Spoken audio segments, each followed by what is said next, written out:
So we're going to start our Gaussian elimination topic by just thinking about how we would solve simultaneous equations.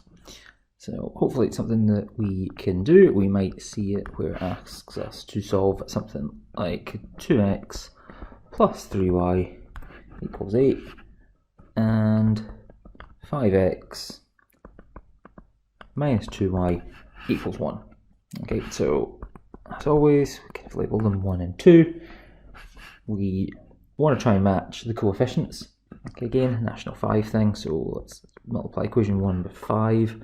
So let's match up our x terms. So I've got 10x plus 15y equals 40, and then I'm going to do my second equation multiplied by 2, so I get 10x minus 4y equals 2, and that gives me my new equations 3 and 4. And what I want to do is I'm going to do 3 minus 4, so just the top one minus the bottom, so 10x minus 10x is no x, 15y minus 4y is going to give me 19y, 40 minus 2 is 38.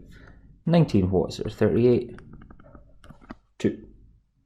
Okay, and what we could do, back sub it in, x equals 1, finding that there, again just by substitution. So hopefully that is a thing that we can already cover, and hopefully that's a thing we've been able to do for a while. What we're going to try and do here is we're going to think about it in a slightly different form, and rather than writing them as equations, okay, what I am going to consider doing on the other side is I'm going to write it as a matrix. Okay, so I've got my coefficients 2, 3, and 8, 5, minus 2, and 1. And what we're doing is we're calling this an augmented matrix. That's because I've got this dashed line down the middle, and what that dashed line is representing is essentially just where my equal sign should be. So the thing on the left of my dashed line is the same as the thing on the left of my equal sign in the equations. Okay, so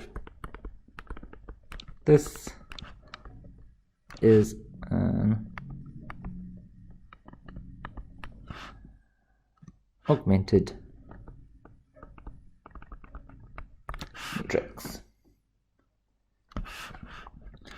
And so what we want to do is we want to try and do the same kind of things. So on the left hand side, what I'm going to do is I'm going to take my whole first row and I'm going to multiply it by 5. So row 2 is going to become 5 lots of what row 2 was. And here in this column is where we are going to write down our row operations. Now, depending on who you ask, I'll tell you something slightly different as to where you should be writing them. I always write them first so that I don't forget to put them in, and I don't get confused as to what it is I'm doing.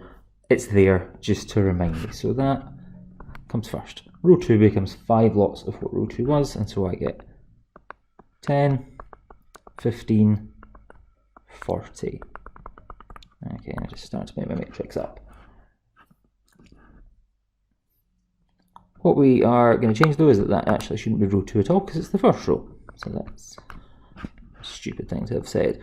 Row 2 is going to become 2 lots of what row 2 was. So again, just to clear up my little confusion there that I've caused you, the first row is row 1, the second row is row 2. We'll cover matrices a little bit more towards the end of the course. So just now, we're just looking at the basics. So multiplying this second row by 2 gives me 10 minus 4 and 2.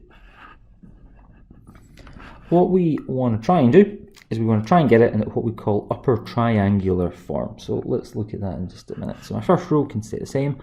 I'm going to have 10, 15, 40. And what I'm going to do now is my row 2 is going to become row 1 minus row 2. And let's just start to put my brackets in. So row 1 is 10, row 2 is 10. 10 minus 10 is 0.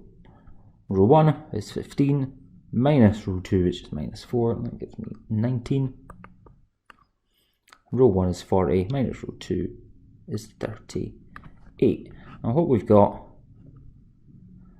is we've got this triangle shape here. Okay, so again, this augmented matrix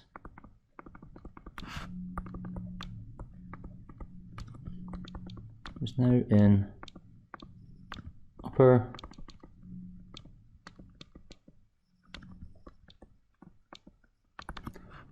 triangular form. As soon as we've got it in this form, now the equations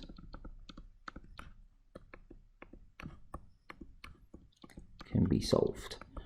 Okay, and we can solve it by taking out the information that we want. Now, there is another step that we can do.